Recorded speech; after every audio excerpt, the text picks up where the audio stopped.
Let's go, baby. We're back. We're back. I'm back in Boulder. Episode 11. We got our shades on because it's a beautiful day out. We got a guest here, Miss Valerie Constien. I just checked the time and it was 4:20 before we came out here. Oh my I don't God. know what else we could ask for, The stars honestly. are We all aligning. got our drinks, ice cold bevies. No alcohol involved here. I am on my Waterloo because I have 2 weeks until my race, and these guys are also on the water. I Oh, got well, I got a poppy. a poppy. I got a So poppy. not sponsored at all. We'll have to bleep that one out. But we're back, baby. It's been what was our last in-person episode? Episode like three? Episode two? It's right before you left, right? Or no, a week Oh before no you left. shit. Of course it was before. Well, yeah, but yeah. How many was that? I think it was three. Probably three. Yeah, Yeah. now we're back. We're back. We've long awaited, long anticipated, and it's been 2 weeks or We 3 weeks since our we had last one. 17 or seven subpar Zoom episodes, and now we're They're coming back. good. No, they were good. Our And followers we're went coming up. back with a guest. Yeah, now we're coming back with a guest. We're coming back with some crazy news of the past 2 weeks for me. Obviously, I'm back here and we just finished up Grand Slam. Yeah, we watched So, Grand Slam the last 3 days, which was yeah, sick. yep. I thought it was really cool. But yeah, welcome Valerie to the pod. We've been trying to get her on the Our number podcast. one fan, potentially. Yeah, the most commented Yeah. person. She won't be able to listen Yeah, to it this week because she's actually on it. No, yeah, I'll that's still a listen to bummer. it and I'll still comment Oh, okay, sweet. and I'll Cool. comment best episode ever. All right. I think we should start with Grand Slam because that's the most fresh thing for all of us, and then we can talk about because there's a bunch of stuff we can talk about. Yeah. But We could do one thing you liked and one thing you didn't like, yeah. Okay. starting with you. All right. I mean, I think it's just sick having more like racing. Yeah. Like, I think So that, that's one thing you liked. yeah. Yeah. I just like, I mean, and it was cool. Like the setup, it's a new thing. I thought it was really cool. Yeah. So, yeah, I thought that part was really good. And that was probably my favorite thing. Yeah. What about you? What about the one thing you didn't like? Oh, do you want to do that back to back? Yeah. Okay. I think the main thing I didn't like, well, I would say I'm going to use two. I'm going to cheat here. I think the first thing I didn't like was the fucking helicopter. I don't like the helicopter's background. The main thing, I think the most prominent thing, and I bet a lot of people thought this, was and I said this when they announced the first one that was going to be in Kingston. The number of fans, especially at the first day, I thought really just could have been a lot better. And Yeah. I think for people like that weren't us that were going to watch it no matter what, Yeah. I think it's a little bit of like why is there no one there? So I didn't love that. And then the other thing that I would say I equally didn't like, I think the women's long distance races, the way those races were run and broadcasted was not ideal. Nice. Yeah. So, because they were just not very exciting. And they could have been a lot more exciting. Yeah. So, Okay. yeah. What about you? I think my favorite thing was seeing so many familiar American faces. I thought that was really cool. Like they had a lot of big names, and I thought that was just really cool. Like, getting to see Sydney McLaughlin run is awesome. And then also just like the people that they brought in too, like Emily Enfield getting the call last minute to come in. Clutch. I just thought it was cool, like all the Americans that we got to see run in these like small fields that were really competitive. I thought that was cool. Something that I wasn't super psyched about. Um, I guess there were some like snafus with the actual broadcasting, Yeah. There was some, yeah. but Like those yesterday's day two didn't seem to have any audio for a little bit. Like I watched it pretty consistently. It's tough. Hey, at least it was better than the Jake Paul fight. At least you could watch it. Yeah. So that's a W for Grand Slam. but I feel like the broadcasting snafus will like get ironed out Yeah. the Yeah. more practice that they have, and probably once the employees kind of get a little bit more familiar with some of the stuff. But yeah, those are my two things. Nice. Way to follow directions because Kyle did not. I like the rules and I like to follow directions. I'm a rule breaker. I'm a rule breaker. Big time rule breaker. Dude, one thing you'd like and one thing you don't. I'm gonna do two. Say one thing that's just cool. Yeah. Yeah. All right. Your turn. One thing I liked, I did like how I feel like Diamond Leagues are good about it too, but it seemed to go by pretty quick.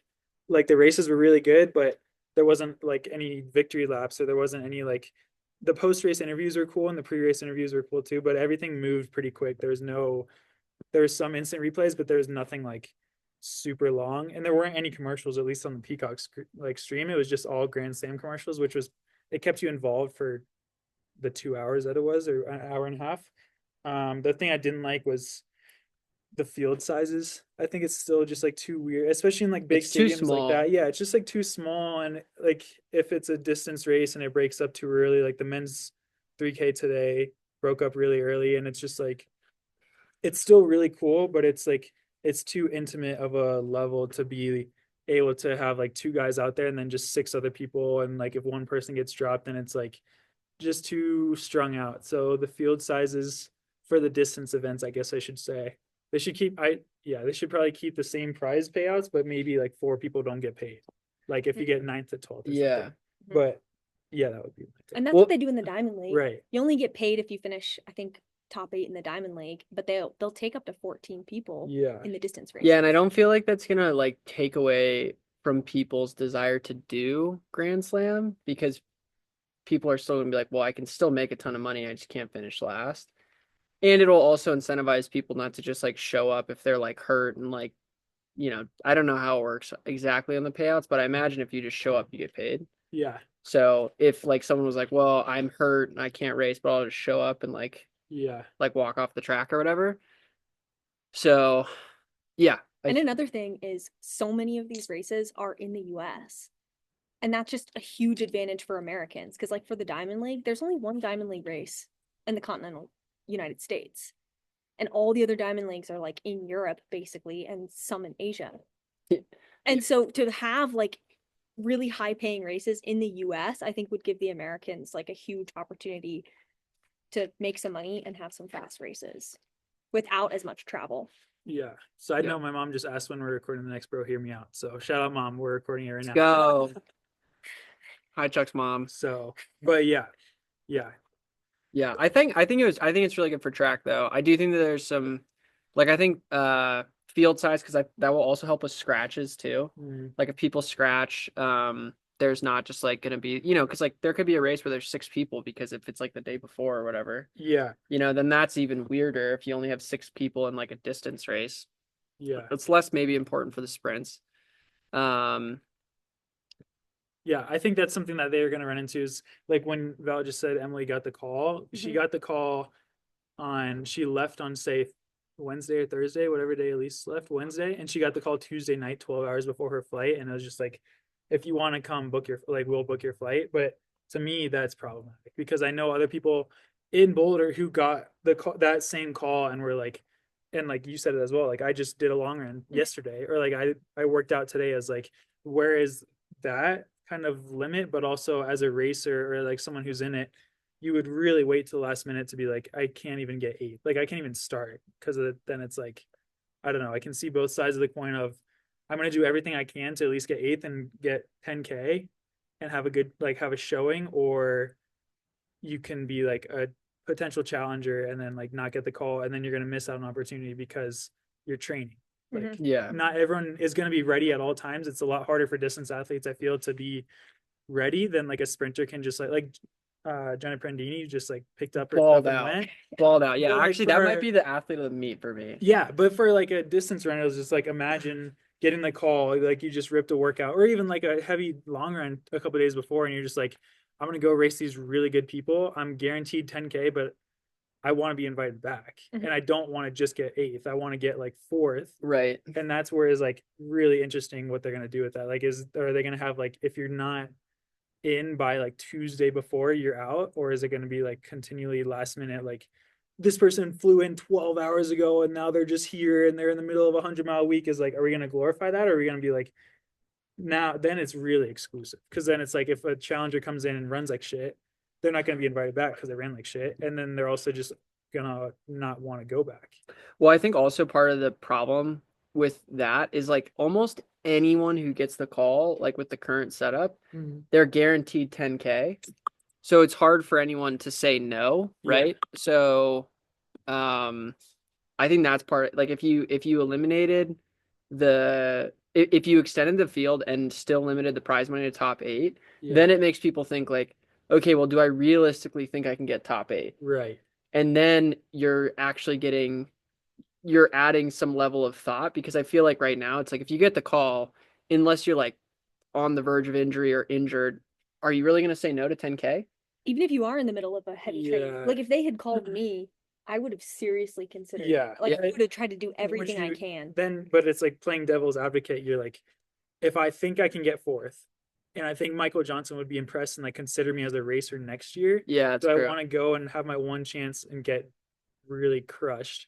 And then Michael's just like, I'm not gonna call them ever again because they weren't ready and they just look bad. Like, yeah, I think that's why I think it'd that's be what really hard. it would be really hard, but I think also like you don't know if you're going to get the call again. Right. So you Well, think that's you the other have to thing. say Yeah. yes. Yeah. It's like you're hoping you get the call again, but you're also like, is it you get one call and if you say no, Michael Johnson's just like, we're never, or Kyle Merber, whoever does it, is just like, we're never going to call them again? Or is it like a continual descending order?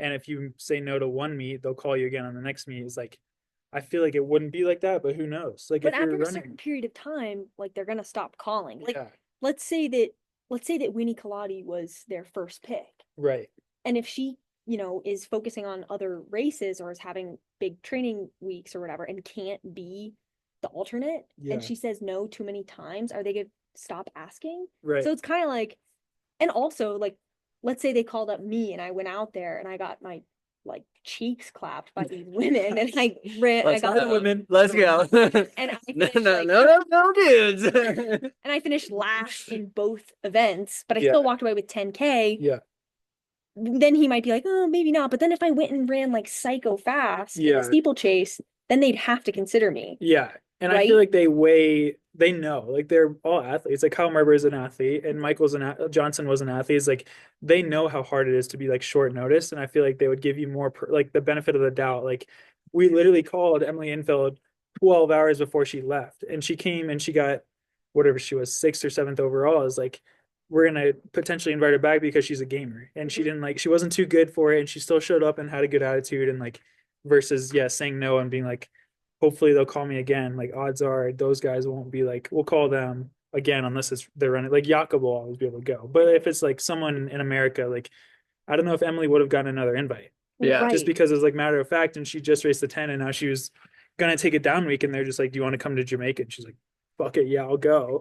Like I don't know what's gonna happen. And like her first race didn't go well, but then today she got fourth Yeah. overall. And so it was like she got more than 10K out of it. She Yeah, got whatever 15 or something. So it's like totally worth it. for Totally sure worth with it. it. Yeah. And just the experience. It's like it's really cool for her because like she's on her second contract with Brooks now and like she's older and she just PR'd in the 10K as just like she was gonna go on vacation with her husband, but now she's like went to Jamaica and raced and now she's gonna go on vacation again, but or like instead next week. But yeah, that's like the perfect type of scenario, but it's very crazy. It's just like betting on yourself versus like taking advantage of an opportunity and realizing like this might not even be a thing next year. And I should at least try to get 10K for getting last. Yeah. Can we talk about that part? Is this gonna be a thing next year? You're bursting at the seams. Dude, okay. So Val and Charlie have given me lots of shit about this. I really am, and I'm not trying to be a hater. I don't know how sustainable Grand Slam is from a financial perspective, and I want it to be the case.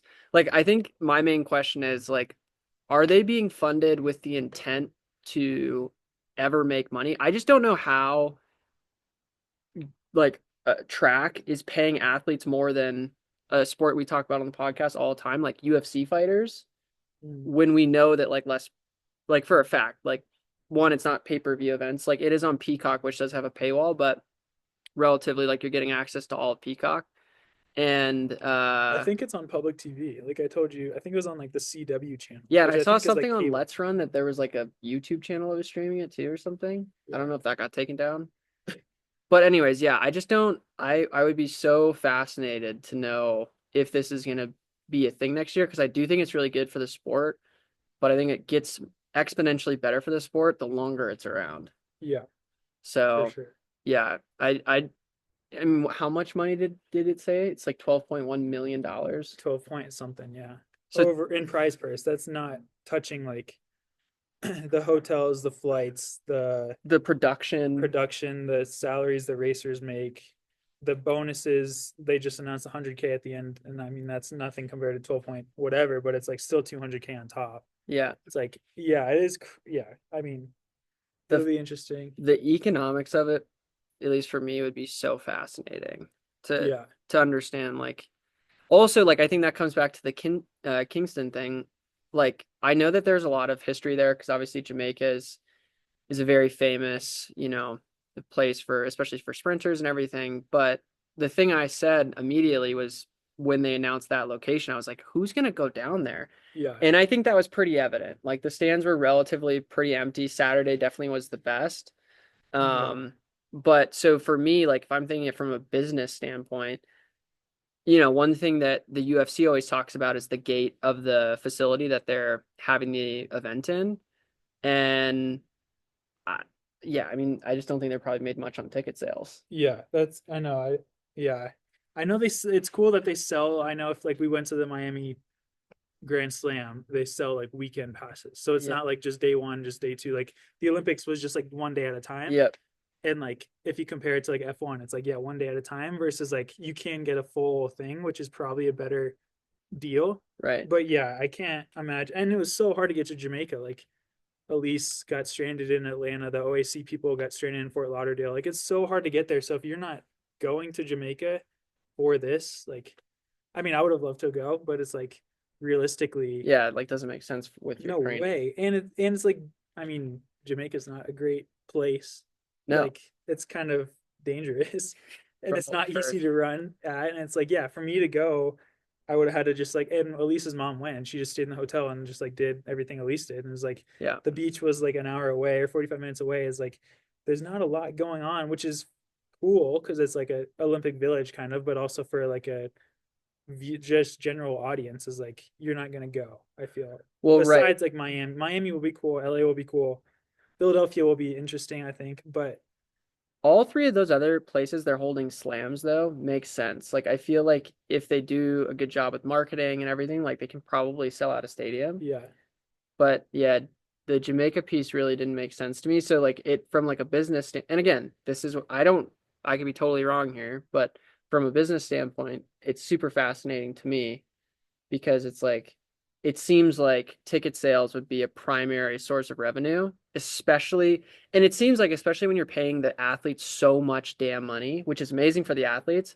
you would think that like every source of potential revenue is important to yeah, cover your costs. right, So to just not have like the seats, I mean, yeah, just to barely have this, people in the seats besides maybe Saturday on the home stretch was I don't know. I like it would be really interesting if there was some sort of incentive for them to go. Like, was the Jamaican government like, "Hey, come here, we'll like help supplement like a lot of the cost," or, anyways, stuff like that. It'd be really fascinating to know like why that venue was chosen yeah, because it seems like you could have seen that coming from a mile away.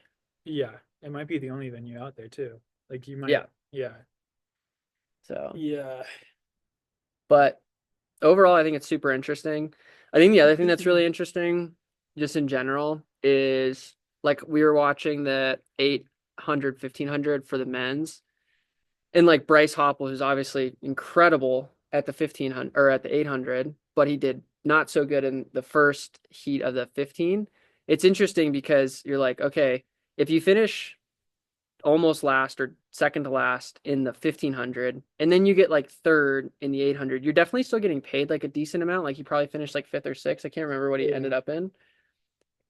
But like, how does that affect the rest of your season? yeah, Like if I was Josh Huey's coach, I'd be like, yeah, yeah, bro, good job. Just keep getting slammed in those 1500 and Josh is gonna like be ready yeah, come like out like when it matters to run an 8 and he's got 4 1500s in his legs where he's gotten maybe, I mean, he could totally turn it around, but yeah. yeah. I mean, it is once a month. I'd be curious about what you think of like as someone who's not doing it. I guess the steeple is different, but pretending you were like even a 5K runner, someone who's not doing it, where would you draw the line, or where do you think like they begin to lose advantages? Like obviously racing often is good to an extent. But if it's like doubling or it's in places like Jamaica or Miami that are like hot and people generally don't want to race in, what would you say like you would think is the line where you as a competitor you're like this person is starting to not do well, or like this person might do worse than I am because I'm not running Grand Slam.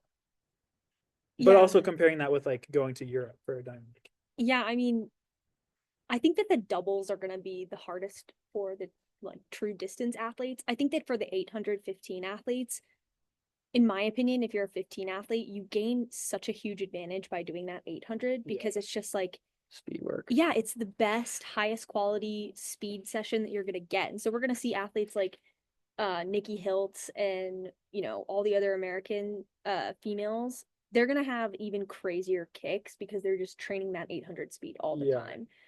But for the distance athletes, for like the 3K, 5K people, I mean, I don't know. I think that those longer events are so much harder on your body and it starts to take a toll. I don't know. For me, usually I have like 7 to 8 steeplechases in me in 1 year before things kind of start to go downhill.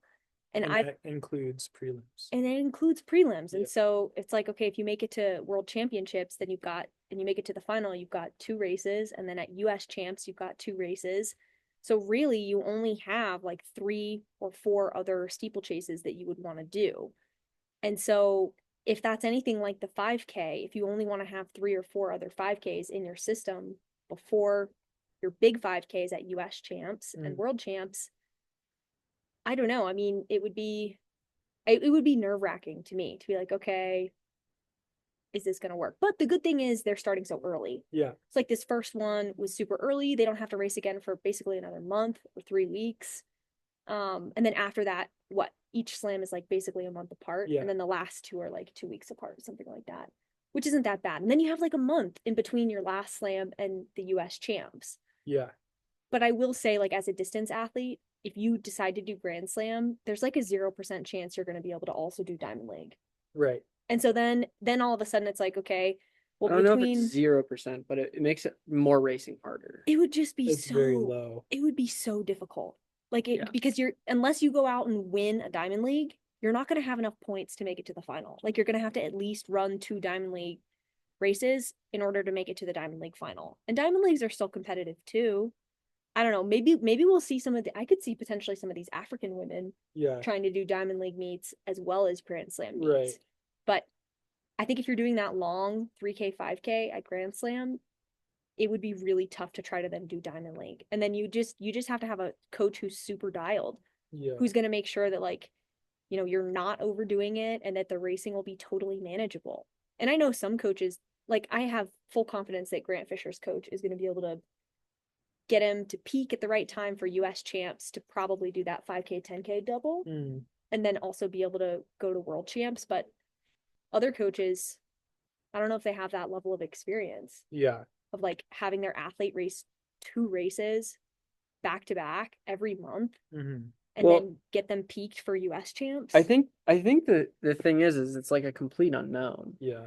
So and again, I think this is like the long term, how do you make Grand Slam long term really valuable to track and field, is you have to integrate it into like the season somehow to where like everyone wants to be a part of it, or it's in everyone's best interest to do it, and it's not like a trade-off. Yeah. It's not like a trade-off situation where it's like, okay, like I want the exposure and I want the money of being in Grand Slam, but I also don't want to maybe like risk other parts of my season, because like it's the same thing with like Bryce Hoppel, right? Like I don't necessarily know if 1500 like 4 1500s are going to like zap him of like all of his like good 800s later on in the season, but does getting beat 4 times really badly potentially affect your mental game? Yeah. You know? Same with Josh Kerr getting Josh Kerr got badly in dead fucking last, and that guy walks around like the fucking man. Yeah. And then he's like, well, I just got absolutely slammed at Grand Slam. Nice. Yeah, there you go. Because it does take a toll. Like if you're just showing up to race after race and just getting destroyed, it's not good for your mental. Like it's really much better to go to less competitive meets and win than just get your ass handed to you at a meet where you're in over your head the whole time. But then it becomes like a tricky like monetary Right. value situation where you're like, a lot of the athletes will like, well, yeah, I'd rather get beat and get dead last and get 10, 15, 30, whatever grand Yeah. than go win some race and get $0. And Josh Kerr is like his selection process will probably be in his favor to get him to world championships.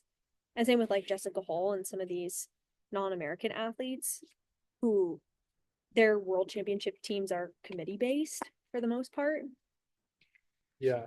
But for the Americans, I mean, even like Heather McLean kind of struggled a little bit, it seemed like. She's kind of raced a lot though. But it's also really early. Yeah, That's true too. that's the other These thing, and I girls think are you saw racing that people, too. Yeah, normally race this early, especially this good, and have a built out schedule like this. Like if you're racing diamond leagues, maybe you race 2 or 3, and one of them is pre, ideally. But like they have a full built out diamond league similar, but with doubles. Yep. And like you can't show up and like not be tapered really. And I think like Elise figured that out this weekend. Is like she raced 6 days ago, and it was the races were faster than we anticipated them being, but it's also like these people are like the challengers are fully going for it. Yeah. Yeah. It's like there's no reason that challenger wouldn't come in and just be fully tapered and try to win as much money as they can and earn their spot as like a potential challenger racer again, versus like it is still April and it's like is Elise's or like Elise or I don't know, is like Cole, like any of these people, Josh Curry, even like any Yard, anyone whose focus is the global level, are they really focusing on Grand Slam 1? It's like probably not, but then you also have the money part. right, and then you still, like you guys were saying, like you don't perform as well as you want, and you still want to perform super well because it's still you still want to be beating people consistently, and so it's a big deal. Yeah, it's a big meet. Everyone's watching. It's televised. Everyone's posting about it on all the like running, Instagrams. And so if you don't run well, people are gonna know about it. Yeah, right. Well, the other thing too is I would say Grand Slam, at least for my money, is like probably going to be at least the third. I mean, maybe it's watched more than USA's cumulatively, but it's like probably like obviously the world champs, right? Number 1, number 2, maybe USA's at least for us and like the people that we know for the most part. And then 3 would probably be Grand Slam. Maybe USA's Grand Slam could be trade off, but yeah, I mean, there's a lot of there's a lot of value in it. It's just this weird thing where it's interesting, right? Because they're offering athletes so much money to race. They're like in this situation where they're looking at it like, well, am I really going to turn down the money? Yeah. That's the weird part about Grand Slam. Yeah. But at the end of the day, like, I think we can all agree, like, we want to see runners get paid. Right. So, like, I would never say that that's a bad thing. It's just it's never never before has it ever been a problem to be like, am I choosing money or something else? Whereas, like, in the NFL, they're like, hey, man, like, what's that guy that they re-signed to the Browns for like 40 mil? And he's like, yeah, I guess I'll stay at the Browns. Like, I'll take 40 mil for to stay at the Browns, who are probably going to continue to be terrible. So that's kind of like the trade-off, right? Yeah, Kyle had a great analogy the other day. He was like, if someone told you, if you're a football player, we'll give you $10 million, but you'll win a Super Bowl, or we'll give you $50 million, but you'll never win a Super Bowl. Yeah, some people are gonna choose one or the other. Yeah, exactly. Right. And so you might see kind of some of that. Most people are probably gonna choose the 50 million, right? Probably. Yeah. But some people will be like, I'd rather, that's like my dream. And you could do it other ways, right? Because I think there's also the aspect. Here's the other interesting thing about Grand Slam and like World Championships is there's a ton of money. If you get like a global medal, there's a ton of money. It might not be like directly in prize purse that you get that, but like in the way you can negotiate your contract, like other potential sponsors, like you could add sponsors to your existing ones, get a better just add deals too. Right. So there's also that, like, it's like Grand Slam's kind of this immediate thing that you are at least getting this guaranteed amount. Yeah. But you're also looking at it like, okay, well, I also want to do well on the world stage. Yeah. So, I mean, and I think that a lot of people aren't going to sacrifice. They're going to figure it out. Like I think runners like are too good and coaches are too good, but some people that maybe don't have everything super dialed are probably going to have some sort of like trade-off between the two. Yeah. For sure. So, it'll be interesting. Yeah, I think it'll pick up as they progress too. It'll like I think this one there was a lot of like kinks and just weird stuff, and I like obviously if we can see it on the broadcast like the stadium was empty or just like in general like the races weren't as interest some of the races weren't as interesting or is it really the best thing for Sydney just to win 100K every weekend or every slam just because she's winning by 3 seconds in both the hurdles and the 400 flat is like I don't think they're just going to let that happen. And like they even talked about it with Sydney, she might do the short sprints and the 110 or the 100 hurdles, and she might like I am assuming they're going to move a lot of stuff around and maybe bring in different like pacers and challengers and stuff like that. But yeah, I think the one thing that I was impressed with was the production of it was really good. Yeah, Like super the good. episode, like the commentary was really good. Centro, I thought could use some work. Dude, honestly, But I think Century did pretty he was good. good. I think he could. I think his personality is too big to be like co-host number 3. I think he just needs to have his own space. Yeah. But yeah, even like the production marketing like Grand Slam on Instagram, I am about to unfollow them. They're posting like 12 times a day. It's insane. But even the show and like the commercials are really good. It's going to be interesting to see how many of those they repeat throughout the year. But yeah, they're really going all in. And the production team, like I think I told you on one of them, when they came out to Flagstaff, it was like it's not just like one or two photographers that are outsourced. It's like a whole team. Like it's a startup. It's a whole company. It's like Yeah. you don't think about that when it's like, oh, Grand Slam, we're gonna race and it has a lot of money, but it's actually this whole company. It's like wants to be its own startup and it wants to be its own thing. And it's like, yeah, it's a lot, and it shows because I mean they're doing really well. It seems, and the No, production I mean, agencies. that's the thing, I think. Every part about it is super high quality. Yeah, That also means it's super fucking expensive. Yeah. So I would really, yeah, again, yeah, I'm super fascinated in the long term. I'm excited for all the slams just from the racing. I mean, honestly, like, we got to look forward to it the last 3 days, which was sweet. Like in the Yeah. afternoon, like it's something to watch. Like that's kind of the thing. Like one of the, you know, like it's like when football comes back in the fall, Yeah. you're like, fuck yeah, Yeah. like this is sick. So It was better to watch than some Diamond Leagues. oh, Some for some sure, Diamond because Leagues are Diamond brutal. Leagues, they're just fucking running, trying to run world records, and they're the most Well, boring even from a races. production like standpoint, Oh, is for like sure. some of them last year they weren't even in English, or is like the audio is all fucked up, or is like the graphics are just like Shitty. world record, and it was like you're this far off the world record. Like these are like this is their points now. This is their points of the weekend. These are the top 3. Like these are challengers. These are racers. Like it was really like it. And then at the beginning when we first turned it on day 1, they explained like how tiebreakers work and the prize purse. Like it was enjoyable to watch. Like it Yeah. was like sometimes I'm sure you felt the same way, like watching Val or at least at a Diamond League that you're not there. It's like, or even the trials, like I'm just gonna go. Like it's way better just to go, and it Yeah. always will be.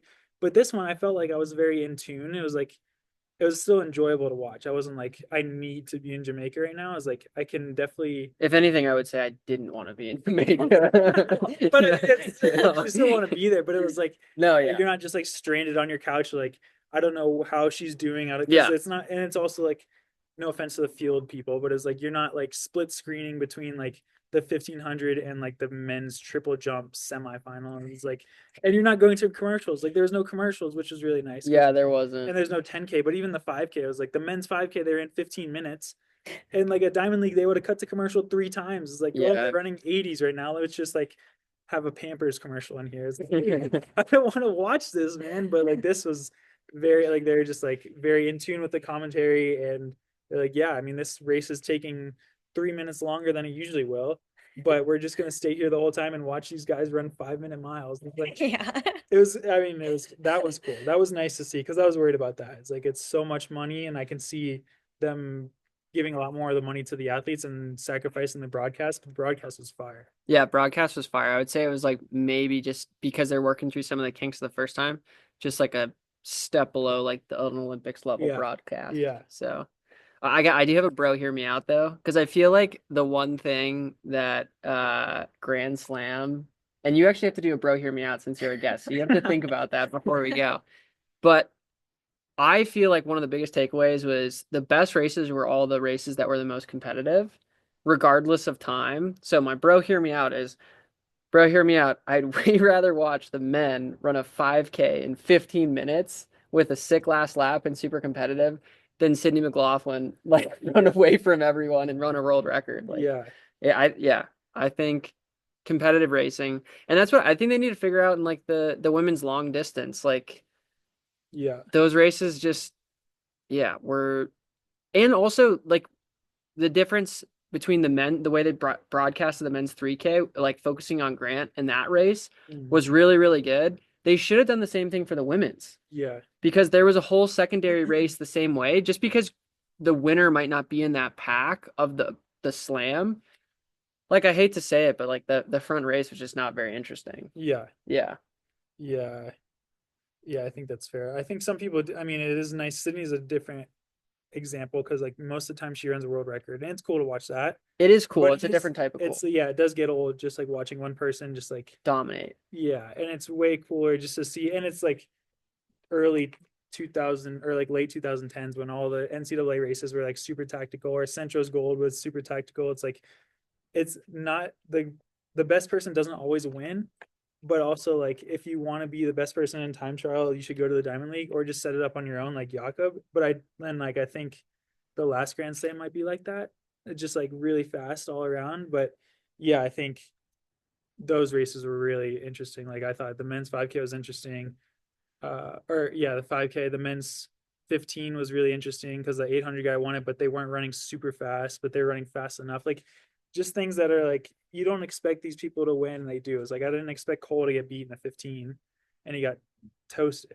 It's just like that's cool, and that's why people watch it, and that's a whole kind of aficionado with Grand Slam is like we want these people just to race. We don't want like time trials. We want to get away from the Diamond League circuit. We just want them to race, and we'll reward like racing. And it's like sometimes if you're really fit, yeah, if I was really fit and I knew it was way more fit and I could win $100,000 just by dropping everyone, it's like yeah, I would drop everyone. But also That's the kind of the problem though. yeah, Is like it's not the racer's fault for running that way. yeah, It's just not.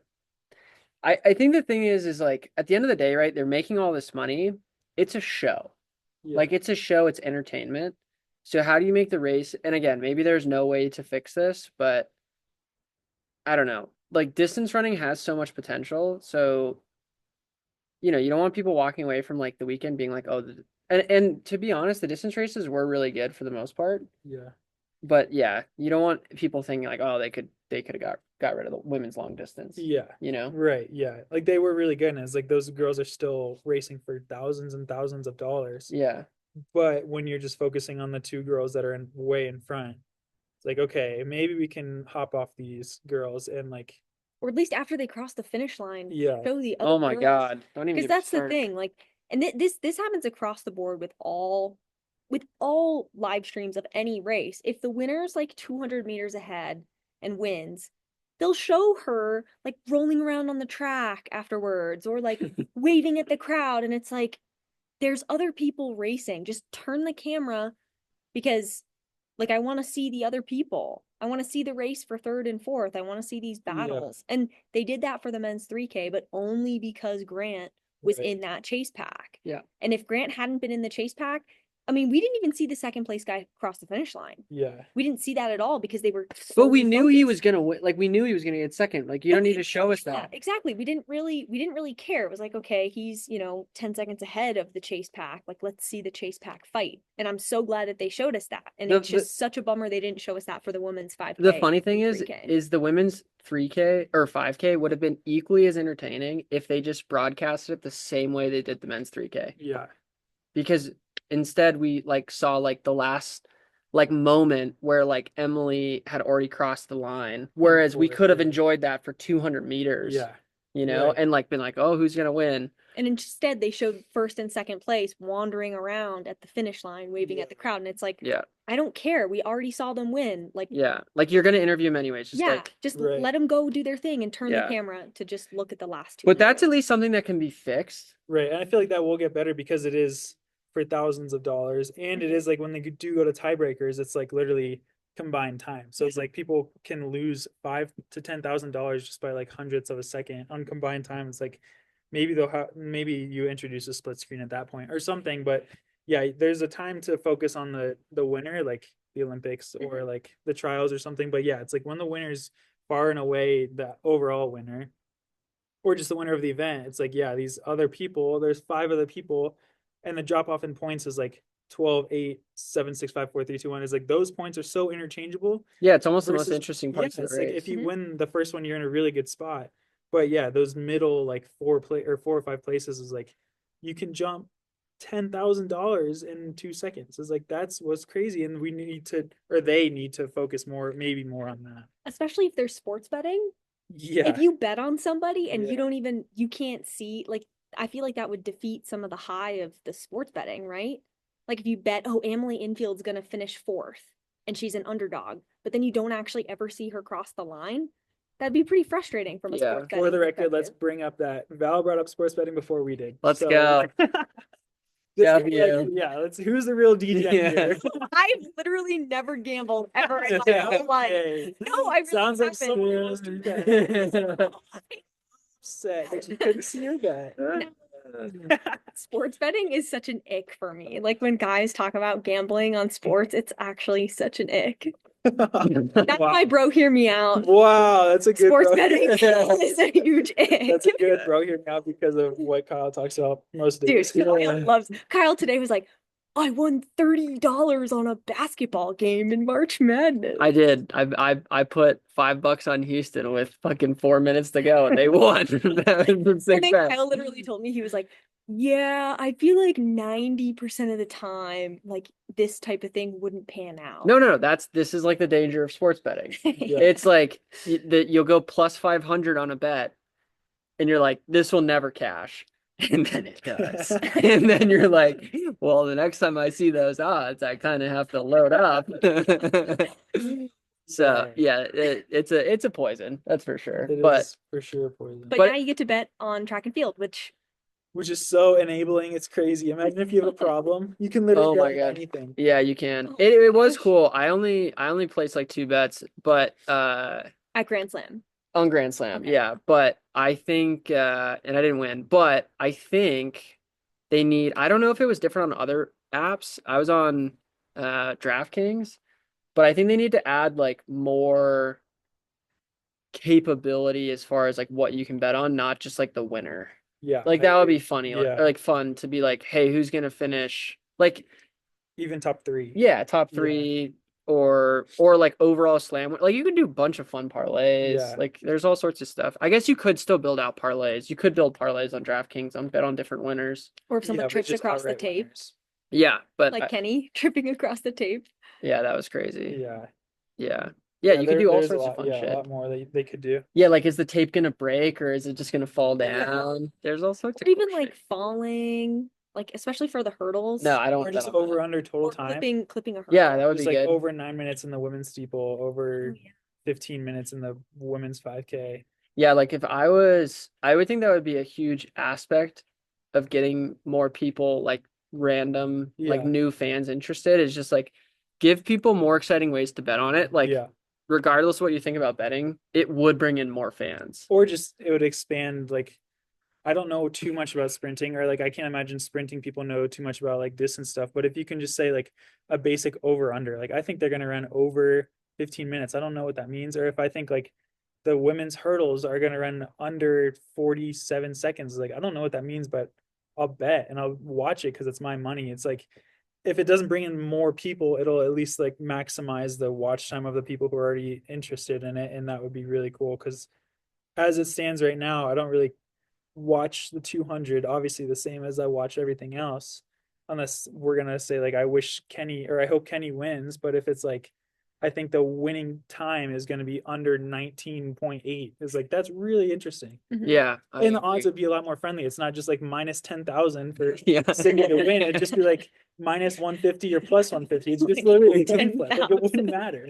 You see the odds on the whoever's gonna finish or win above Sydney. It's like plus 20. Yeah. It's like, I'm not even gonna bet on that. That's 'cause, real like, talk it's in not sports betting. there's no incentive there. But if it's just like literally a coin flip of like they're gonna run over 20 or under 20, you can either make your money or lose your money. It's like, that's very fun. Well, that's kind of the point. Like when you get into like with UFC fights, one of the reasons why we kind of usually break even on UFC fights is because we're usually just betting on the winner, Yeah, right? Which is like basically, I mean, it's not 50-50, but it's it's close. one or the other, Yeah. right? Whereas you're basically in Grand Slam, you're betting on like one of these 8 people to win, Yeah. and you're either with like Sydney, you have huge odds for one person to win. I like that guy in the 400. What's his name again? Chris Bailey. Yeah, Chris Bailey. Yeah, that was crazy. Yeah, what were you saying about that? When they came out with the odds the first day, Chris Bailey was a plus 700 underdog to win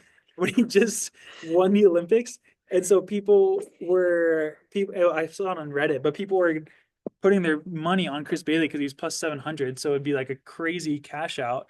And then by the time DraftKings and FanDuel realized it, FanDuel was plus 1,000. They're offering them 5 times their money back because people were just like, this guy's gonna win. And even if he doesn't, it's not that much of a hurt. It's not much of like an L, but he won. So people were like plus 1,000. Yeah. And so they're just raking the dough. And yeah, FanDuel was like, we'll offer you 5 extra money. Like, we fucked up the odds. It was just like, no. And like when he started, he was like a plus 100 underdog. So it was like, they really messed it up. But yeah, that would be. Even right before the race, he was still plus 180. Yeah. Yeah. It's like. And then he won pretty handsomely Yeah. too, Yeah, honestly. he crushed it. Yeah, he crushed it.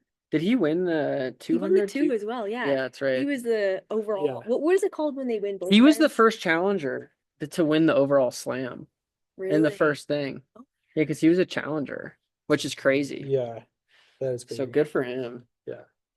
But I do like that part. Like, it's giving some of these athletes that like this chance to like make more money than they may have ever made in their career in like one day yeah. or 2 days. Yeah. Which, yeah, that is really crazy. And It's sick. it'll be interesting to see if they actually cash out that day or not. Like, we were talking about that. They're presenting checks, but it's definitely, It sounds like it's not a real check though. Yeah. It sounds like it's like a memento. which is cool too. But you would think if they're trying to be good for the sport, they're not gonna, like you just said, you just got paid, and I got paid from Chicago like a month ago, and it's like, you would think it's not gonna be like that for Grand Slam because Michael Johnson's just like, we're doing Trek different, and we're actually gonna pay these people. Yeah. Like, imagine, I mean, I don't think I'll ever get the opportunity to do it, but like winning 100K and then just having to wait on it for 6 months is like, well, I'm gonna house hunt, especially in a place like Boulder. Like, I'm gonna go house hunting or like car shopping, but the 100K is not gonna hit my bank account for 6 months. Like, maybe I can actually do anything. Like, that's so whack. Especially because you're right, it is totally life-changing money. Yeah. Like $100,000, like instant $100,000 is so crazy to think about. That's a lot of money. For even the longest event, the 5K, you're running a woman, Yeah. you're running for like 15 minutes and 30 Right. seconds, and you get $100,000. Yeah. It's pretty insane. Again, I just hope it's sustainable. But Kyle, I think this is where it might, like, you're thinking that there might be some sort of like, oh, this has to generate revenue. But what if the point of it isn't? Well, no. What if there's, I like, agree. I investors? think that could be the case. And there's no point of generating revenue. It's just we want to pay athletes and we want there to be a lot of money associated with this, and we want to do something differently. And they just have investors who just put money into it. Well, And then it's just like, okay, that person has to literally. This is what we need. Yeah, that's This is great. what we need on the podcast. Kyle's always like, it's gonna fail. No. I'm not saying. I'm Grand not Slam saying. is broken. I would love want. to see. I They're want losing Grand money. Slam to, I mean, to they succeed. might just be losing money, but they might have investors with deep Yeah. pockets who are like, let's just keep this thing rolling. Like Live Golf. True. Live That Golf was like wasn't Saudi generating- money, I though. know. Okay, Yeah, but it could be Saudi. Yeah, no, I know. That would be sick. I'm just curious. Hey, fucking, I'm all for it. I want to see it. I just. Yeah, because that- I want to see it too. Because if it's successful this year, dude, like imagine if they did like 3K steeplechase and then like 2K steeplechase. Yeah. And they opened it up as something like that, and they were like adding more events. That would be so great. It would be huge. Yeah, no, I want that. Because then if completely I agree. could compete in something like that, not saying that I mean, I would really have to see like how these athletes compete at US champs and hopefully world champs to kind of gauge like If there was a steeple at Grand Slam, you would 100% do it. I would try to do it. It would be really hard. You would 100% do it. I would 100% do it, but it would be This is it like would the be most Val challenging. moment of all time. No, I would do it, but it would be like kind Like of daunting. over I'm sure- analyzing this. I'm sure even Elise at some point was like, wow, this is going to be a lot of racing. Like, this is going to be really hard. Like, obviously, it's worth it because of the money and because of the exposure and everything. But there's a part of you that's like, I hope that this doesn't negatively affect my ability to compete at US champs. Yeah. And obviously, you have to take that risk because it's totally revolutionary when it comes to track and field. But it's still like, well, hopefully this doesn't Yeah. like tank my season. Well, I don't think it will tank seasons. I think it's just more like You just have to have do a you really good coach. well, you have to have a really good balance. Yeah. Yeah. So Who can make sure that you are recovered and tapered and all those good things. I think honestly, I think what they could do is they could remove one of the long distance races. Like just make it a 5K or 3K, because then even if it's like a time trial race, people will be more able to send it because they One won't be thinking about like, oh, I have to go run a 3K in 2 days. And you could also then, even if you cut the prize money, not like cut the prize money for the long distance, but then you could add in another cool event Yeah. like steeple. I'm biased, but I think that would be sick. So Yeah. Do you think they would ever add in relays? Like if you could I don't think so. get a relay team together? I don't think so. It Be would be kinda too cool. That'd be complicated. crazy. I think That it'd would be be too- complicated. It'd be too complicated and like too time intensive. Even if it was like a 4x1? It's not very time intensive. But think about how many fucking athletes you have to have. Yeah, you'd have to have a lot of Yeah. athletes. The cost like goes to the roof just to like host that one race. It's true. But hey, just like you guys were saying, maybe they just have Yeah, all the maybe money we're in the just world. Maybe they have so much money. We're just tossing money away. They are though. Like they definitely didn't sell enough tickets to cover the cost. No, of- we literally have no idea. We're all talking out of our ass. We have no idea. They could have made money. they could have made money. It just certainly doesn't seem like they would. Maybe beers at the place were like $40. Yeah, maybe. Those horns that everyone was actually blaring were just $100 each. Every honk. Yeah. Every honk is You have to $100. purchase it to get in. Oh my You god. have to sell your soul to come to these. I think moral of the story though, super sick. So Yeah. sick. Super sick. And I want to see it. Yeah, I'm excited for the next one Yeah. more than anything. I think it'll also be cool to see how people, because it's so early in the year, I think it'll be interesting to see how people adjust through the year or improve. And like also like this is like the first rate or first meet where people are gonna kind of figuring out how people are gonna race.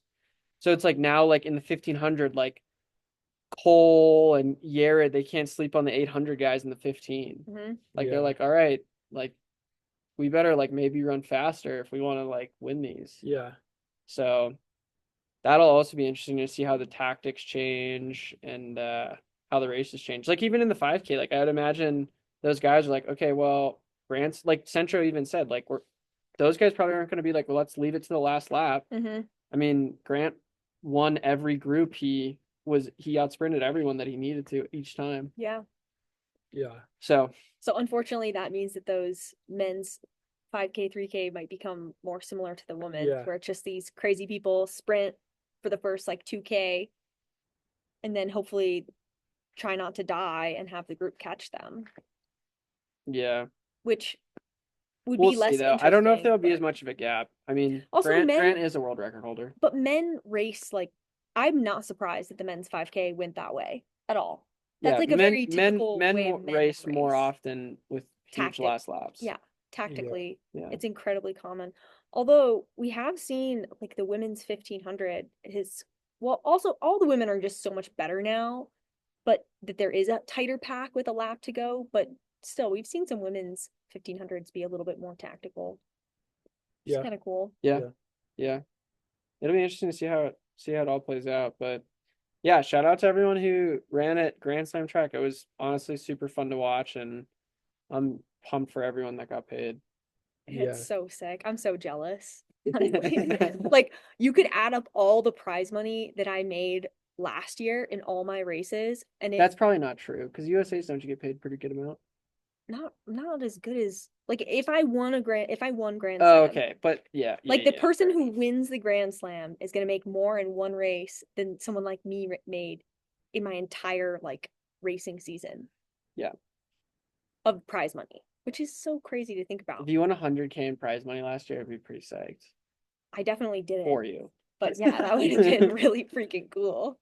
Although Yeah. my taxes would have been so screwed up. Yeah, that's the other fucked up part. No one's talking about. That's what they don't tell you. That's what they don't tell you. Hey, 100K is really like 50K. It's a taxes. And if you have an agent too, Agent, coach. agent, coach, taxes, you don't really like.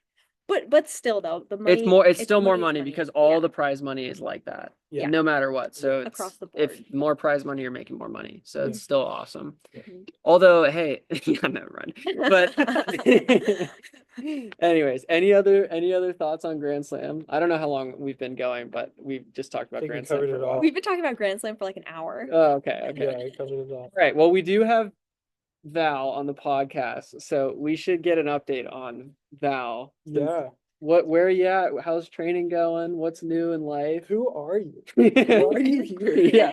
Why are you at my house? How are you relevant to this conversation? That. You have to That be is- relevant to talk about Grand Slam. That is actually a We're really relevant. good point. That's a Yeah. really good No. point. We're podcasters. Yeah. Your perspective here just doesn't even matter. Oh my Actually, gosh. if we're being honest, I'm like the least relevant person here. You're a marathoner running major marathons. Val's a Olympian, and I'm just like this fucking derp. All right. Kyle Anyways. is kind of a derp. Kyle's a derp who's gonna come with me to Doha. Yeah, that'd be Actually. sick. Yeah, so Personal actually really body cool. guard. Really cool. The meet director of the Doha Diamond League reached out to my agent and was like, "We want Val to come back to Doha to give her a better experience." Well, Wow. why was it bad? What was your first time? experience Yeah. the first time? So the first time I ever raced in Doha on the second water jump, I blew out my ACL and then had to get surgery and take a whole year off running, which was really, really horrible. But that all happened at Doha. And so I am like kind of looking forward to going back, but I'm like kind of a little bit nervous Wow. because obviously like the last time I went there was like super traumatic. But it is cool that the meet director like invited me. Yeah, saw It's- you out. Yeah, he was like, "We want Val to race here." So I thought that was really cool. Wow. But you're like 10 times better athlete and like way stronger. Yeah. Yeah, definitely way stronger. I mean, I've been working out pretty good these past couple months. Definitely putting like a bigger emphasis on the weight room than I have in the last 2 years. I mean, this is your most consistent Block of stint training. ever, Yeah, I mean, right? besides my true freshman year at CU, where I was like running 40 miles a week and like not really racing very much, and then high school where I was running like 25 miles a week.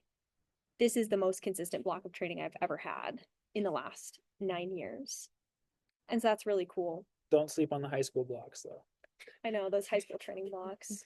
25 miles a week consistent or weight room treatment, training like a professional. 25 miles a week sounds pretty nice. Those are vacation miles. Yeah, you didn't run in Doha when you're running 25 miles a week. So. No, that's for sure. Yeah, so it's been really cool. And because my old coaches, uh-oh. Some good audio right there. Hopefully that doesn't come through too bad. Someone's just using a chainsaw in the backyard next door. That's the one part I about. think it's a leaf blower. A leaf blower? Okay. Hey, shut that off! Hey!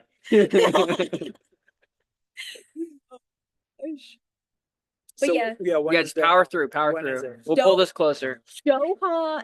So Kyle and I have to leave like May 12th or something like that. And then the race isn't until like May 15th or 16th, something like that.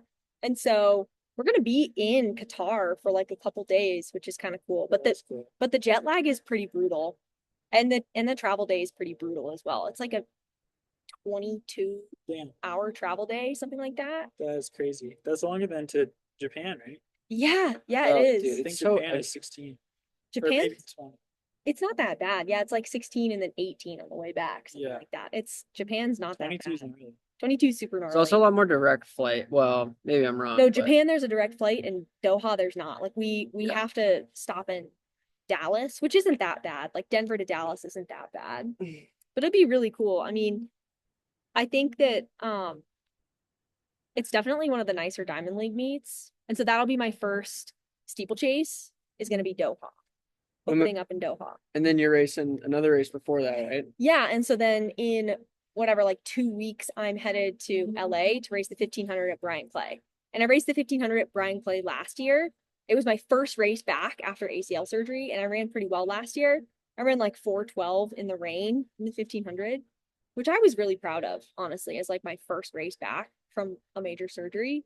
And this year, I think it'd be really cool to like maybe start at like 4:10 pace and then see if I can like sprint to maybe get a PR, because my PR is 4:09. I think it'd be really cool to try to get a PR at Brian Clay. And I want to wear the new Nike kit.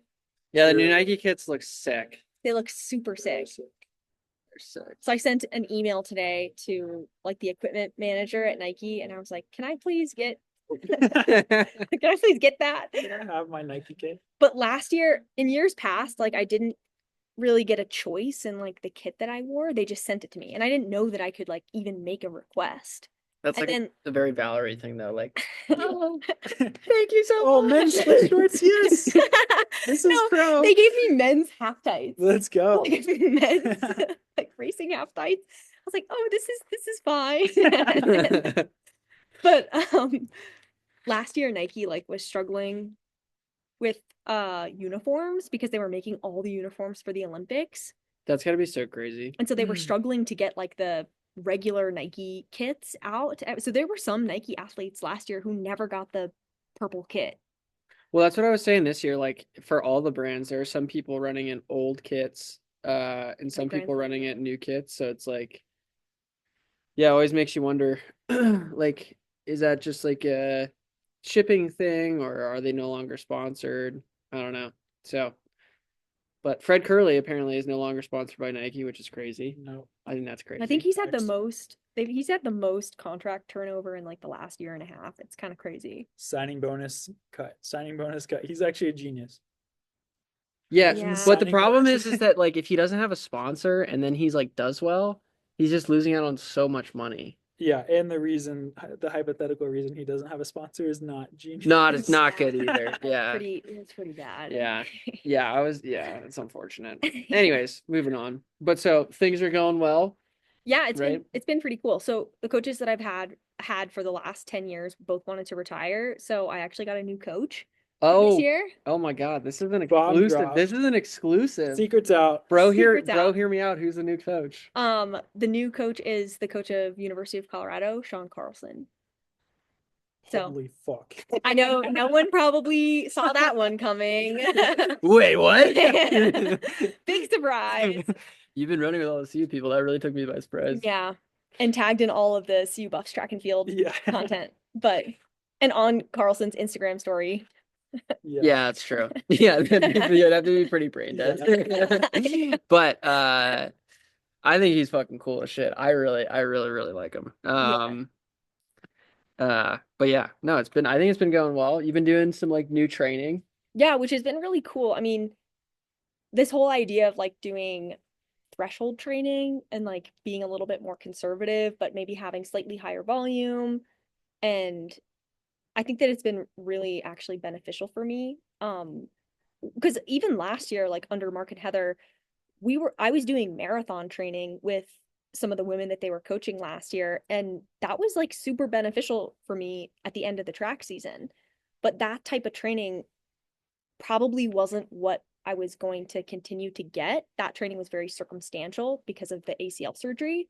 And so to be able to kind of go back to that style of training now is really good just because it's so sustainable and I'm getting like pretty fit, which is cool. Yeah, that workout you did the other day was pretty crazy. Yeah, I did a VO2 max workout on the treadmill. Nice. I did mile cut downs. Wow, on the tread. You got to keep the times a secret though. Yeah. Really? Guess the I mean, times I don't in know. bio. I guess it's up Get to the you. times as a comment. Yeah, guess the times in the comments. Maybe we'll tell you next week. Probably not. No, we probably won't. We'll forget. Everything's a secret. We might not even be back next week at this rate. True. Chuck might not be here. True. No, wait, Chuck won't be. No, wait, that's not next week, and that's 2 I'll be weekends. here next week. Yeah. Oh yeah, he'll be here. Okay. I'll be here. 2 weeks. 2 weeks. Dang, actually, all right. Well, anything to add to that? Because then we should talk about you, because we need an update from Chuck on your training. Yeah. No more updates. Oh, I bought a Woodway. No. It's dope. It lives in my house and I run on it all the time. Yeah, that's okay. Let's talk. Oh, we actually did talk about that. Fucking nightmare.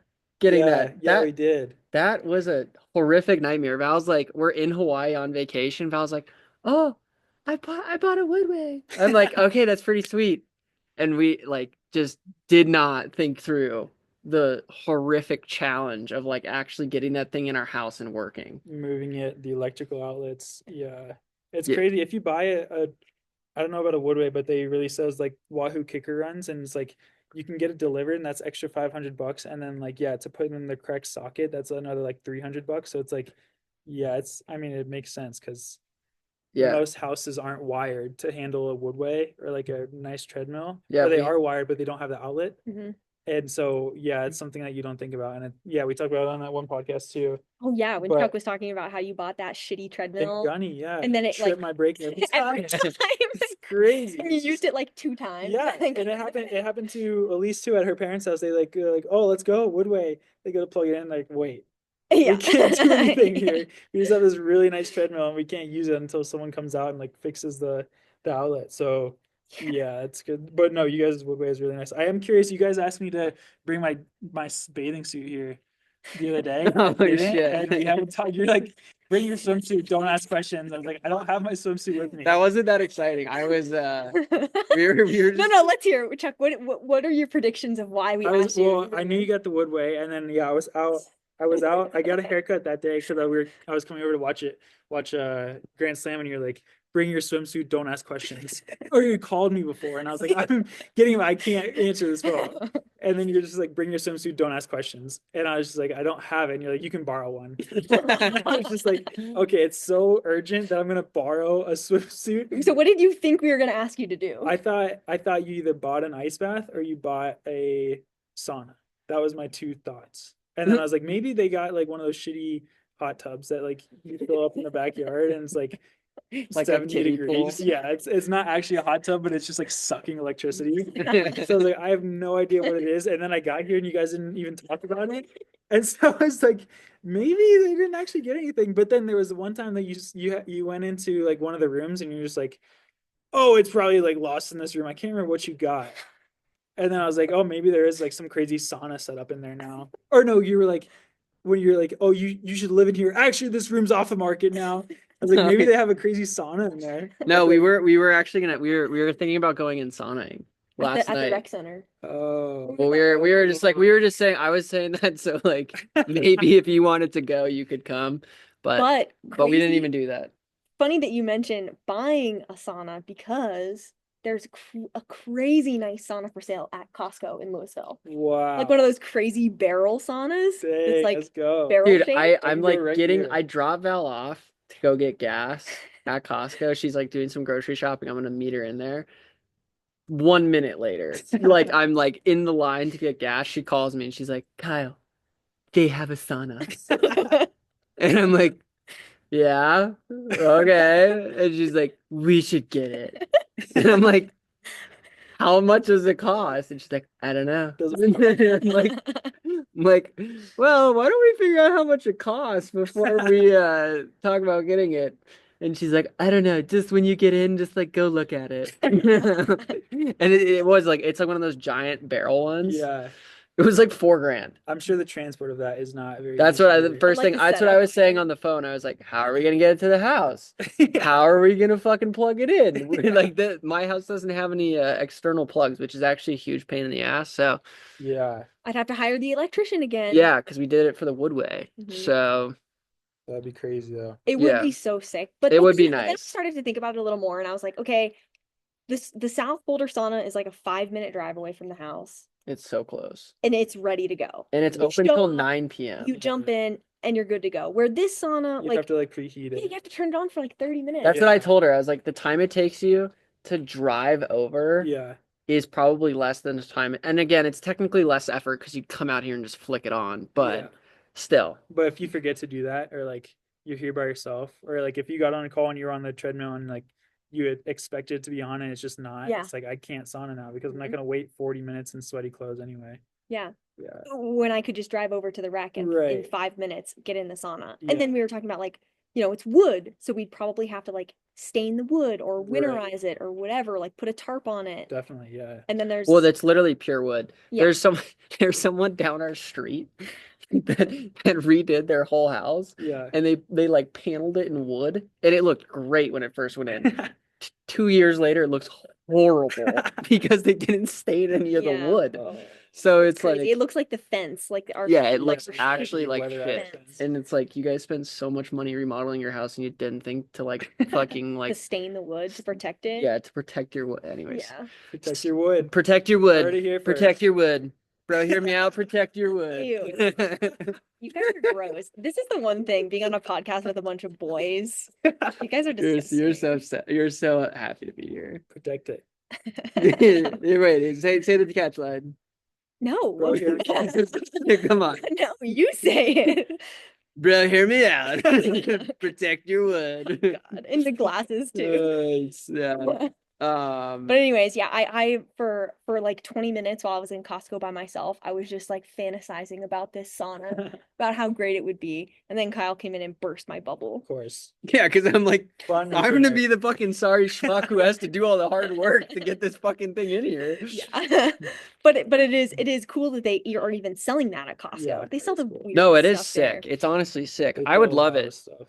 The thing is, it would have to go on this fucking giant concrete pad that we're on, and then the Yeah. concrete pad would basically be gone. Or 'cause- we'd have to pay to get another one put in, and then they were just looking at even more money. Yeah. Yeah, know, no, 'cause- we could just put it in the swamp over there. No, we can't put the nice one. Sinks into the- Yeah, Yeah, it was exactly. literally 6 sink. months in, it's just halfway underground. And I'd be the person that'd have to pay for it. Well, no, because yeah, I would be like, I don't want to fucking pay for this thing. We have a gym pass and you can drive 5 minutes away. Although the sauna in the gym, it's either like completely packed and there's like 16 people in there, or it's like empty. Yeah, sometimes it's a little bit shitty. Yeah. I'm not gonna lie. A busy sauna, that's one of the worst places you can be. Yeah, because then you're just sitting in someone else's sweat, or like people's sweat is dripping on Yeah. you. It's like really. I hate kinda when people gross. try to talk to you in a sauna. Oh my gosh. Oh. Kyle has the craziest story.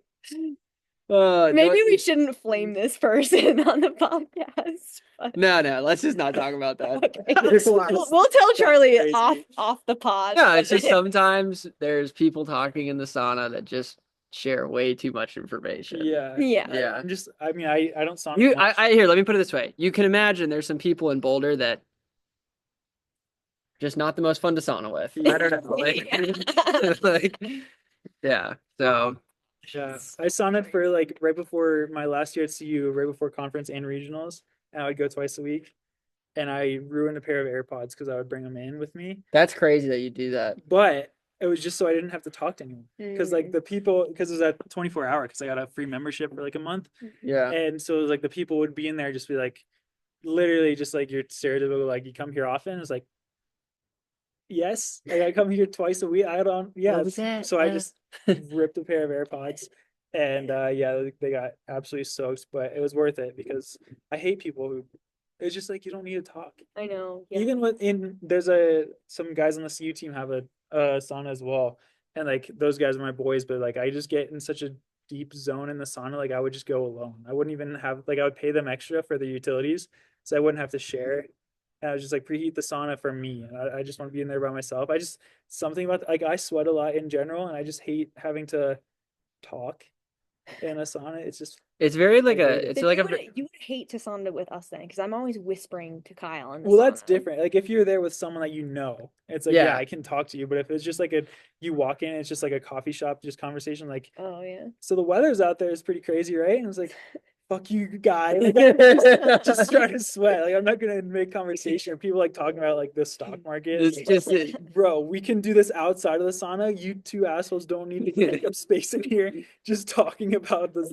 Yeah, it's crazy. But dude, yeah. okay, I will tell one thing. So the other day, this isn't about that one Okay, person. good. We go into the sauna. Val like puts down a towel because she doesn't want to sit in other people's sweat, which is like Yeah, I I did that too. It's Yeah, very reasonable. very normal, right? Yeah.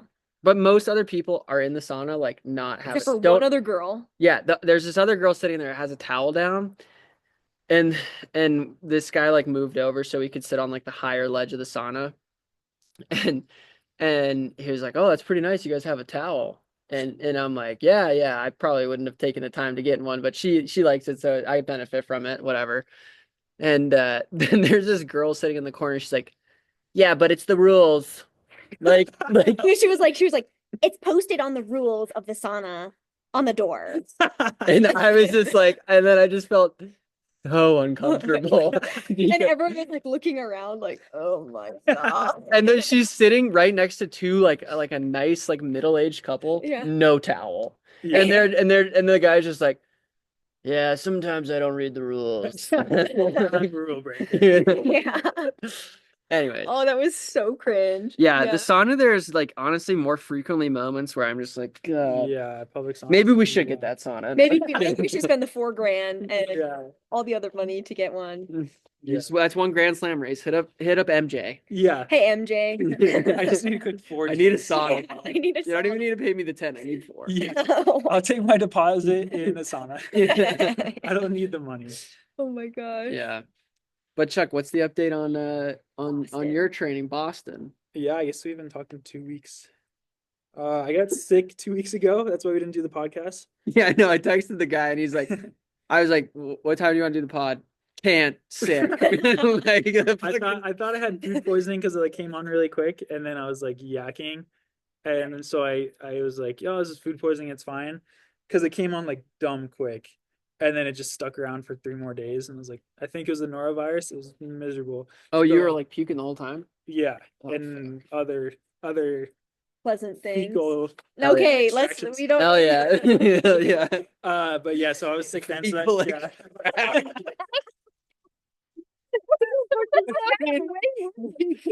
What is yeah, really. Just ask But them. the way fecal like strapped. What am I gonna say? What What else am I gonna say? People say I shit it my out pants. both ends. Yeah, okay. Well, we get it. So yeah. That was the worst part of the marathon build, I would say. I took 3 days off, so I was pretty shitty. So you must have been super, super sick. Yeah. Did not run. I mean, it was also like being in flag. I think sicknesses last longer because you're up that high. yeah, that makes sense. And then just like, yeah, if you can't eat anything, trying to run, obviously you guys would know is really shitty. And it's like I just don't want this to last longer than it needs to. So yeah, I took 3 days off and then got back to it. And then yeah, we went to California for Elise's 10K last week, and I ripped a long run there. I've done 2 long run workouts, which I am really good at, so I like those a lot. And then yeah, I ran 125 last week. This week was 115. Next week is like 95 and 75. So it's Dang. crazy. She basically like not even running. Pretty much not Next even 2 running. weeks, not even running. Yeah, I think I've doubled 4 times this week instead of 6, and it's just like, yeesh. But yeah, so training's going really well. I'm I excited. fucking hate when Chuck talks about how much he runs these days. And he's like, yeah, I'm only running 95 miles a week. I never ran that far in college. So I'm just like, yeah, okay, whatever. Yeah. But it's gonna be a good one. Yeah, it's gonna be great. I'm really excited for it. It's getting to that point in like tapering where like you just overanalyze everything. So it's just like I want to feel good. I think I should feel good, but it's also like I'm still running 120 miles this week, so it's like probably not gonna feel good yet. Yeah. And then next week I still have like the way we taper is I really like it a lot. It's like I just mainly take out doubles and reduce my easy runs, but my workouts are still very close to full volume. So it's mentally is very nice because I'm still doing like big workouts, but everything else is just reduced a little bit versus in the past. And I just don't think I've been running or I ran enough in college, but like you would reduce your workouts and you would reduce your easy runs and you would take out doubles. It seems like you're just taking everything out. So it's like, yeah, today I had a 10-mile just easy run, which is short for me. But tomorrow I have like a normal marathon workout. So it's like, that's nice. And so I'm excited for that, but I'm also excited just to be not running as much. Yeah. Because it's been getting very old. I cannot imagine. Yeah, I cannot But imagine. no, but being back here in Boulder, it's obviously lower, more of like people I know, like Marcus is here, just like just more of like a routine that you're comfortable with instead of like being in Flagstaff and trying to make sure you have everything you need, and like you're always gonna forget like your protein powder when you travel or something like that, versus here everything's here. I know where everything's at. So yeah. But yeah, it's good.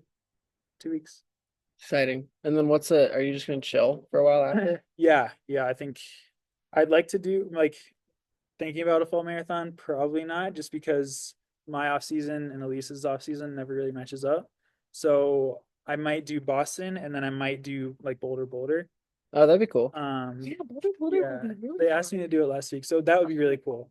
But if not, then just like chill for a bit, and then yeah, go to like Grand Slams or pre, and just like enjoy the summer. And then yeah, it's like at the end of the day, I have 3 more years until I have to try to make the team, or to like do anything good, and I don't need to run another fall marathon. So You might not do one for another for a while. for a year, yeah, pretty much. I Yeah. think I might just do Boston and like Boston again. So Yeah. but I don't know. The marathon project is in December, so I could do like a December marathon. But yeah, it's nice to be like not having anything in the calendar. Yeah, So that's sweet. Gotta yeah. save up because if Elise and I, knock on wood, can make the world team, Yeah, you're gonna have we might another be in- trip. definitely. I looking can't to fucking meet- wait. Yeah, it might be in Tokyo in like late September, and then yeah, like after Tokyo, like obviously you want to take a trip, like a vacation. Elise and I didn't get to do that last year because I had Chicago. Yeah. And so it was like, yeah, if we can like go over there, or even if like for whatever reason we don't get to go over there, just to take a trip and not have to be like, oh, I have to run 120 miles this week while we're in like Europe or something like that. Like, so yeah, kind of prioritizing life and my job for a little bit will be nice. So Yeah, having to train on vacations is just never fun. yeah. Or like It's really hard. yeah, like when Val and I were in Hawaii, because we went later, because we went in December, and she was like back to training. Yeah. I mean, there's still a lot of running, Yeah. and it's hard to like fit everything in. And like So places, I mean, you guys have been in Hawaii, but like if we go to like Spain, like I don't know where to run in Spain, and I don't Well, want to like no, map that's out a yeah. like long run 18-mile routes. Like Just staring at Strava heat map. yeah, it's just not worth Where it. should I So go? yeah, Boston is all I have on the calendar. Is that where you Boulder and would be Elise the- want to go for your vacation? Spain. That's cool. oh, That'll that's be sick. super Spain fun. That'd is be sick. Or if like yeah, like Spain not to is really speak too cool. soon, but if we're gonna be in Tokyo, then maybe we just stay in. We've talked about Sinclair doing and Craig that. went to fuck Singapore? no, can't remember, Somewhere- but they stayed over there Okay. in Asia. Yeah. And so yeah, that would be dope too. So but yeah, I don't know. It would just like a trip would be nice, because I mean like the trip I went on with you guys was sick, but it was also like the Olympics, and there was still like you guys, like you were Elise looked locked in, stressed Elise was out. locked in, Yeah. like even we were stressed out a little bit, like not all the time, but I don't know. We were we I were was still running, and I was like in a build for Chicago, and I was like, fuck, I probably should be running, but I'm not because I'm hungover. Like, I don't know. I was still kind of stressed, but like, I feel like I haven't been on a vacation where I'm just like yeah actually chilling. eat a shit, like I don't know, get Not- fit not- face and like not really needing to do anything. And like maybe we go for a run for like 5 miles or something.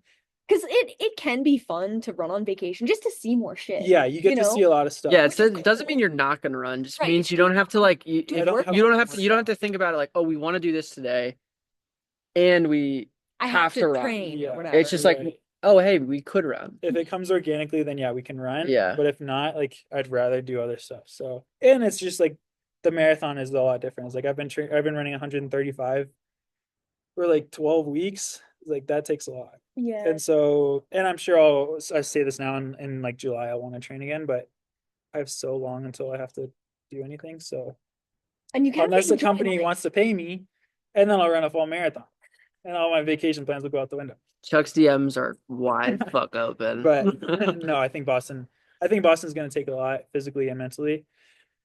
And then just like the summer and like, yeah, might be back in flag, might be traveling to Grand Slam, just like a lot of cool stuff to do. And This summer's gonna be so sweet. yeah, I Yeah, can't 'cause fucking wait. Kyle's coming with me to Doha, but then Yeah. I also want him to come with me to Oslo yeah, because that's the next Diamond League meet that I would probably do.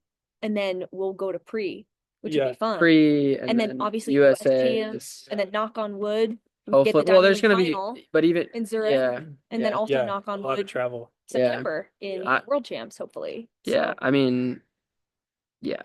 it's gonna I be had some so much fun last summer, like going around doing all that fun And shit. So that's the coolest part about the world champs being in September is that like the athletes can let loose because it's the last race of the year. Where the Olympics, Yeah. a lot of the athletes were still trying to race diamond leagues after the Olympics. Right. That was the thing, is like that's kind of why we didn't go on a trip, because like Yeah. I never truly knew when Elisa's season was done. Is like she wasn't gonna finish at the Olympics, but she might make the final, but she might finish in Rome. Like she didn't know when she was gonna finish. So like this year it's nice that it's like hard. It's a challenge that it is late, but it's nice that it's like you're fucking done. Yeah. Like there's Yeah. nothing after that. And so it's Exactly. like you actually know. There. Yeah. So you could Yeah. go anywhere in Asia. You could go to Thailand, Right. Cambodia. You could go stay in Tokyo, in just go Japan. rip it down to Fiji. Yeah, you could rip it down to Yeah, Fiji. fuck it. Like there's all Fuck kinds it. of fun things to do. Yeah. I mean, I think if I made the world team, I would want to like hang out in Japan for a little longer. Yeah. Because the last time I was Japan there, is sick. well, the last time I was there was for the COVID Olympics. So the only Yeah. 3 places So that I saw was the village, the US training facility, and the competition stadium. And we weren't allowed outside other than that. So yeah, Yeah. I was in Japan for 10 days, but I only saw 3 venues.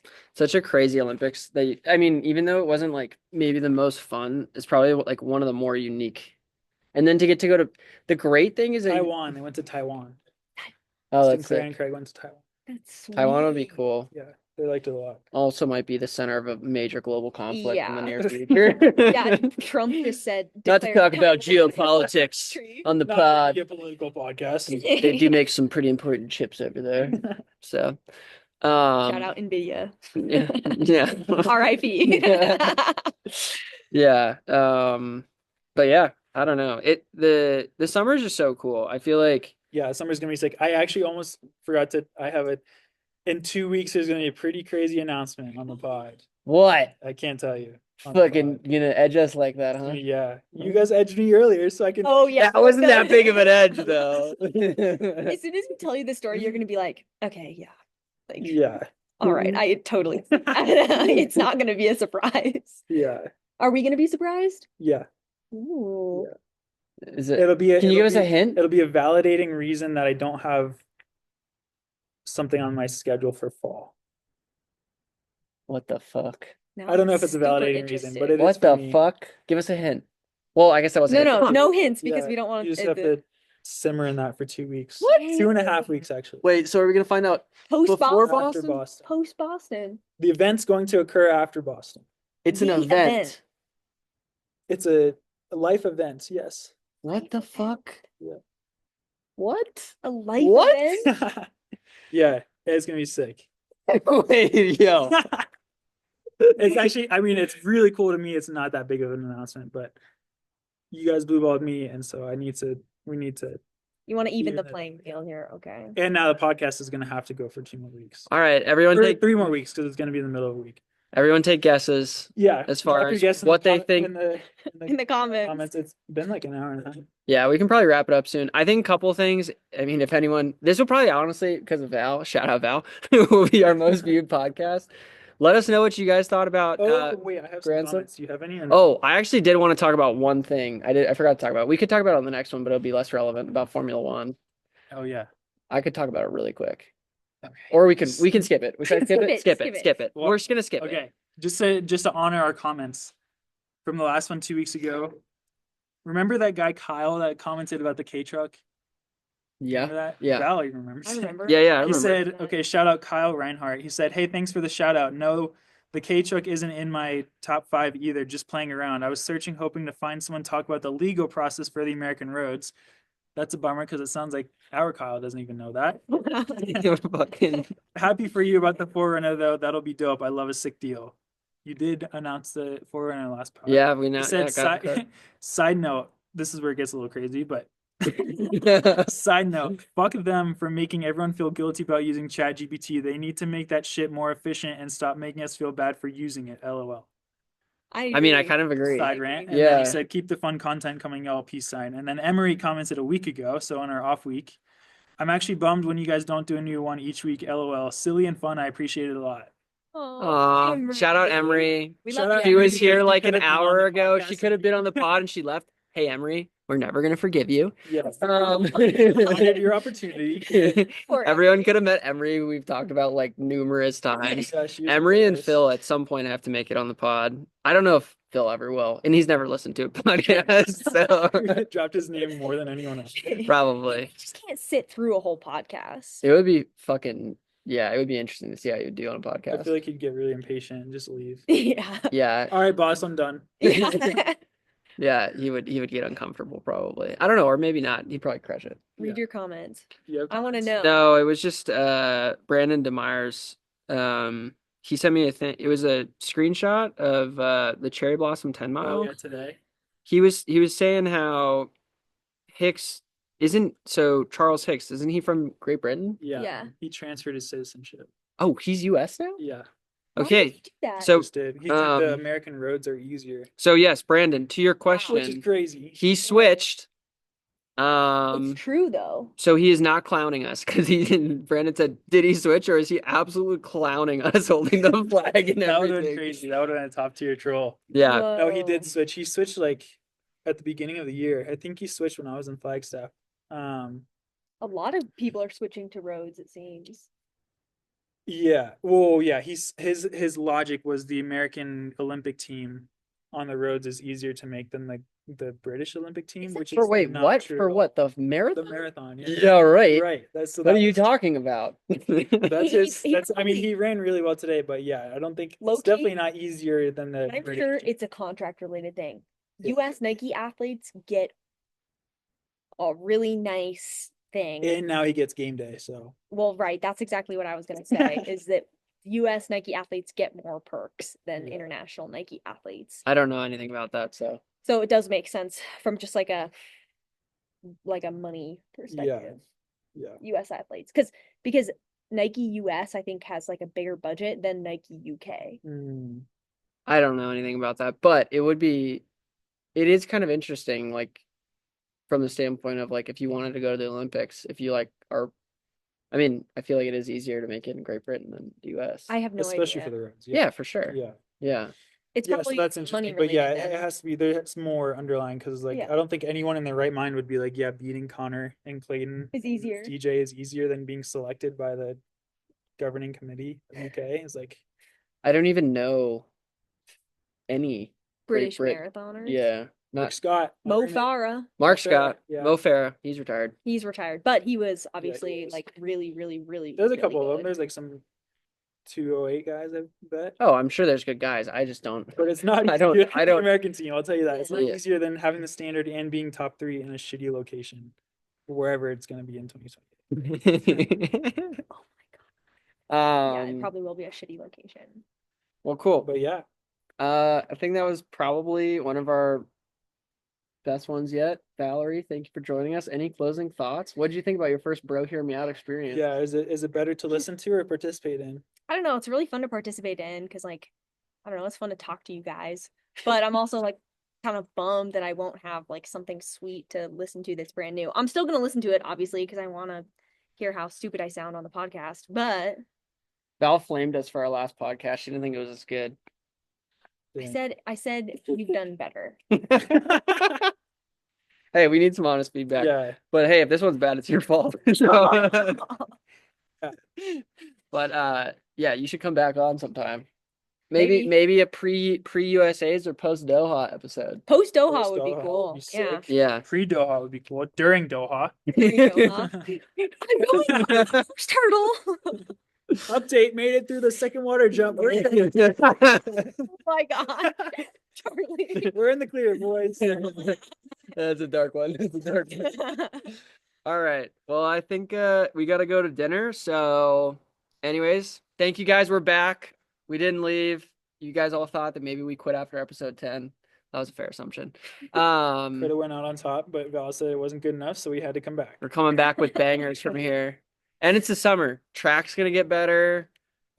Fucking weather's going to be way nicer. Charlie's going to be cuter. Always. Cuter. Anyways, all right. Well, Val, you want to sign us off? Sign us off. You can do a bro hear me out, or you can come up with a tagline or have them leave something. Or say the tagline. Or say the new tagline. Yeah, say the new tagline. I can't didn't come up with that on the spot. I think my bro hear me out is this podcast is actually really fun to be on. So if you're listening and you want to be on the podcast or you know Yeah, we're not us, sending out invites. You can just ask to be on the podcast, and most of the time you will. yeah, exactly. So just ask to be on the podcast. It's actually a lot of fun. Yeah. So All bro right. hear me out. Bro hear me out is fun. Let's go. Wow. All right. Well, thanks everybody for listening. We will catch you hopefully next week, unless Charlie has neurovirus again. No.